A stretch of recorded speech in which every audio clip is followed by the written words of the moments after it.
Прво решение за името, па потоа влез во Европската унија и НАТО, порача првиот човек на грчката дипломатија Никос Кодзијас. На само 3 дена пред средбата со неговиот македонски колега Никола Димитров, Грција испрати порака дека не отстапува од своите ставови и нема да потклекне под притисоците за прием на Македонија во НАТО под времената референца. На средбата ќе дискутираме за тоа како можеме да ги развиеме нашите врски.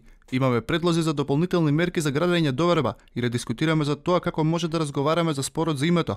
Нема да зборуваме за името, туку ќе зборуваме за методот, изјави Кодзијас. Делегацијата на македонската влада, предводена од премиерот Зоран Заев, утре патува на средби во Брисел со високи представници на Европската унија како Доналд Туск, Федерика Могерини и Јоханес Хан. Средба е закажана и со генералниот секретар на НАТО Јенс Столтенберг. Аналитичарите очекуваат по овие средби да биде потврдена поддршката на меѓународната заедница. Она што јас лично го очекувам во наредниот период од некои 3 до 6 месеци да има утврдување на клучни реформски зафати кои што ќе мора да ги испорачаме за да покажеме прво капацитет во реформите, второ подготвеност да продолжиме понатаму да работиме.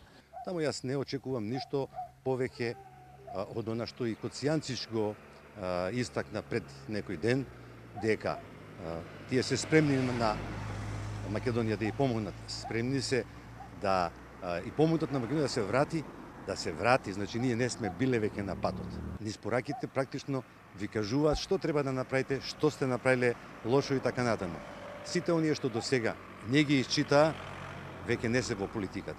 Како што пишува регионалниот весник Јутренји лист, веќе е договорен план за влезна земјава во НАТО уште следната година. Холандскиот амбасадор во Македонија пак во интервју за Радио Слободна Европа посочи дека приемот во НАТО може да биде побрз од приемот во ЕУ.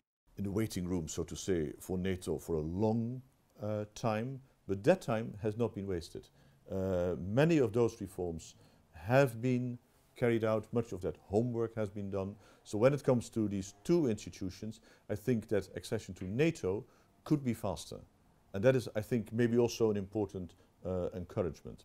Аналитичарите од земјава пак велат дека не може да се предвиди кога Македонија и Грција би постигнале договор за името, но очекуваат до следната година земјава да ги продолжи преговорите за влез во Унијата. Во февруари месец комисијата да препорача повторно отворање на преговори и некаде јас би рекол до во јуни месец следната година утврдување на датум за почеток на преговори.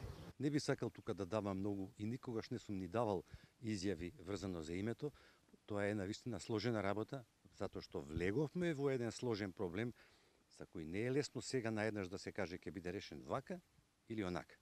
Европскиот парламент во среда ќе гласа за резолуцијата за Македонија предложена од европратеникот Иво Вајгал. Резолуцијата беше усвоена од Комисијата за надворешни работи на Европскиот парламент, а преку неа уште еднаш се препорачува започнување на преговорите за членство на Република Македонија во Европската унија.